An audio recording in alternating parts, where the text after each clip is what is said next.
Welcome to the Shreveport Connection with Tommy. This video is on your SmackDown spoilers. WWE main event that's already happened on yesterday on the network, but at the normal time on TV tonight. So it's technically a spoiler, technically not a spoiler.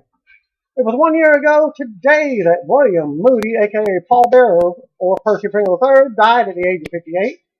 He had returned home from the Gulf Coast Wrestlers reunion and died in Mobile, Alabama. Moody was named at the latest entrant and WWE Hall of Fame class of 2014 on this week's Monday Night Raw telecast. Featured match for the main event was Daniel Bryan versus Kane. The show aired live on the network last night, but it will be shown in the usual 7 p.m. Central Time slot on the Ion Network. And Ryan Chester covered the show from last night and will be posting.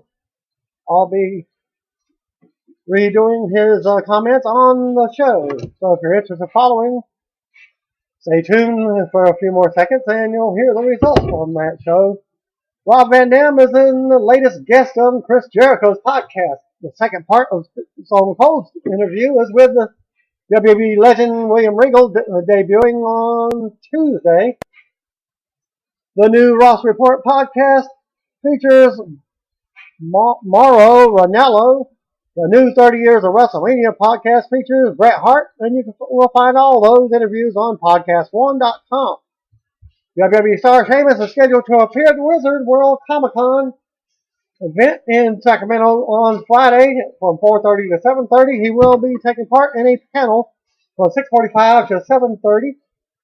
In addition to signing autographs beforehand, if you can attend the panel. Hall of Famer Sergeant Slaughter will appear at the South by Southwest Interactive Festival at the Roku Lounge on Saturday. The venue is located at the third floor room, number 10C. He will be signing autographs from noon to 1:30. He will then take part in a 30-minute question and answer session. If you can attend that, you can send the news on to me through Yahoo Mail, Tom Perja at Yahoo Mail, or yahoo.com I should say, or look for me on Facebook. Also, you can comment on my videos here. MMA fighter Tim Silvia turned 38 years old today. He was born March 5th, 1976. Former UFC heavyweight champion has dabbled in pro wrestling in Japan lately. There are no pro wrestling shows listed for ESPN Classic. The Global Supercard returns on Thursday. John Dahl attended the WWE SmackDown taping and posted the following report on main event, airing from Detroit, Michigan. The show opened with a recap of Daniel Bryan standing up to the authority and on the attack he suffered at the end of Raw. The first match was Daniel Bryan versus Kane. Kane established early control and manhandled Bryan. Kane was then greeted with a series of "you sold out" chants. Bryan got in the hope spot when he pulled the rope and sent a charging Kane to the floor. But Bryan attempted to follow an attack. Kane caught him and threw him into barricade and in the ring apron. And Bryan caught Kane with a drop toe hold into the second turnbuckle and began working Kane over with a series of kicks and punches. Bryan wrapped Kane's leg around the steel post and drop kicked the knee. Bryan then continued to work over Kane's leg. Bryan began working his running drop kicks, but Kane caught Bryan with a big boot and took control. Then they had a commercial. Back from the commercial, Kane continued to work over on Bryan with a series of slams and rest holds. Bryan began making his comeback and drop kick Kane to the floor. Bryan followed with a missile drop kick for a 2 count. Kane quickly regained the upper hand and nailed his flying clotheslines. Kane called for the choke slam, but ate a roundhouse from Bryan. Bryan followed with a diving headbutt for another near fall. Kane answered with a running DDT for a near fall of his own. Kane grabbed Bryan for a choke slam, but then he lifted Bryan, rolled through a pin, and paid Kane's shoulders for the 1-2-3. Cut to a commercial. In an 18-minute and 20-second match, Daniel Bryan defeated Kane. A reaction from Ryan's report, solid match. The ending left a lot to be desired. But these two worked very well together and delivered an entertaining match. Smart and relevant pairing for WWE to be bringing more eyes to a show that they've been ignoring for quite some time. Josh Matthews then interviewed Kane backstage, but the feed on the PS4, see again, there's still issues with the network on certain things. As also, I got a report from Alex Riley earlier on Facebook that he was having problems on his laptop with the XP version from the network. Look, and according to his Josh Matthews during that one, there wasn't much to even worry about. It just began to skip terribly, and he missed what was said. Match number 2, Alicia Fox with Oksana in her corner versus Nikki Bella with Brie in her corner. Nikki went right to work on targeting Alicia's arm. Oksana caused a distraction at ringside, and Alicia capitalized with a shot from behind, and then took her turn on offense and hit a gorgeous Northern Light suplex for a near two-count pinfall. Nikki began making her comeback and hit a torture rack breaker finisher for the pinfall victory. Torture rack breaker? That should be a submission, but we'll see how it happens on the actual, maybe editing of main event on the actual show tonight. After that, they went to commercial. Nikki Bella won a 4-minute, 39-second match. Decent match as from Ryan's reaction. Nikki isn't the one of WWE's better workers, but she was passable tonight, and Fox pulled out her few impressive spots for an entertaining match by Diva standards. Renee Young interviewed the Usos in the ring about their tag team championship victory on Raw.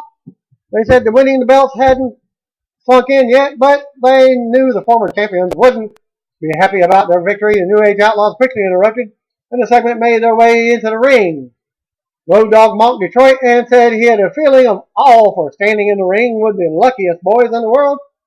He said they've had to postpone their rematch because they are not 100%. He said when they recover, the tag titles are coming home to the New Age Outlaws. Well, Brad Mattis came on stage and confirmed the injury. Doesn't say what yet. He noted that the crowd was expecting a tag team championship match, and he introduced the Los Matadors as the new opponents. New Age Outlaws joined the announced team. Could it be irritated bowel syndrome? Or Billy Gunn? I don't know. Match number 3, Usos versus the Los Matadors with El Torito. For the WWE Tag Team titles, Jay started opposite to Fernando, and the two men worked a bit of chain wrestling. Diego checked in for the Matadors, but the Usos maintained control and worked a few quick tags to wear down their opponents. The Usos hit a dive on each of their opponents. All 4 men were selling on the floor as they go to commercial. Back from the break, Usos continued their dominant ways. Fernando managed to tag into the match, and the Matadors caught Jay with a double team maneuver. The Matadors worked quick tags as they took their turn on offense. Jimmy Uso got hot tag, and he tore into one of the Matadors. Fernando managed to hit a DDT after some theatrics to cut off his offensive flurry. But Jay enters the match and provided some backup for his team. Uso dealt a double super kick and followed with a superfly splash for the 1, 2, 3 win to retain the titles. In 9 minutes 41 seconds, Billy Gunn then shoved El Torito after the match, so Torito attacked him with his flashy offense, and the Matadors hit their finisher on Gunn with some assistance from El Torito. Well, Ryan's reaction to his results.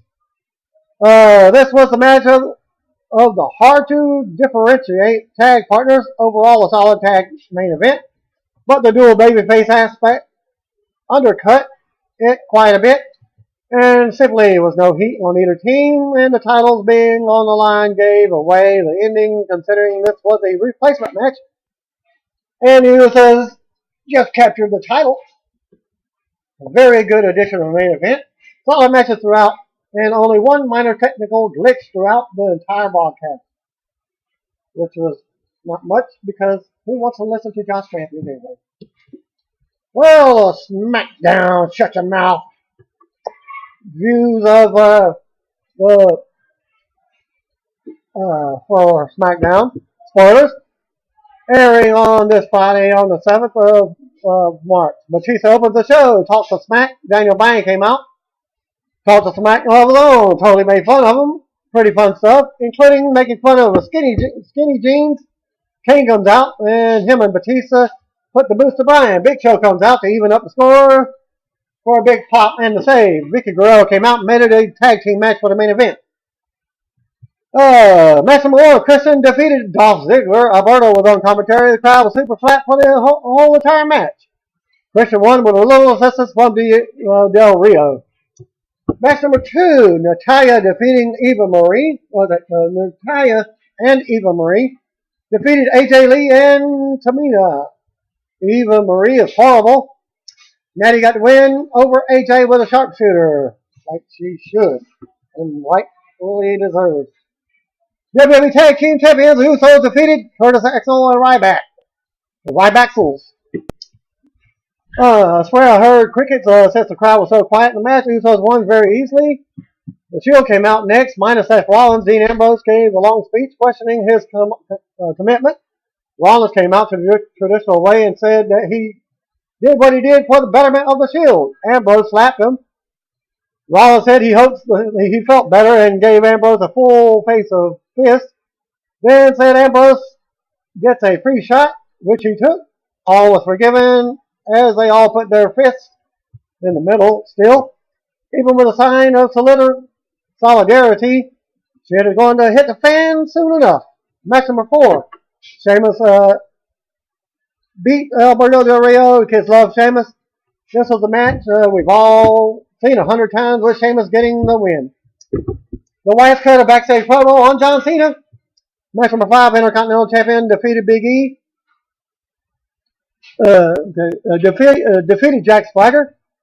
And your main event, Daniel Bryan and Big Show defeated Batista and Kane. Not much more on the results to any of that during the match. Notes from the event, it was a super dead crowd. The fans were hot for Batista and Daniel Bryan, but flat for Christian versus Dolph Ziggler.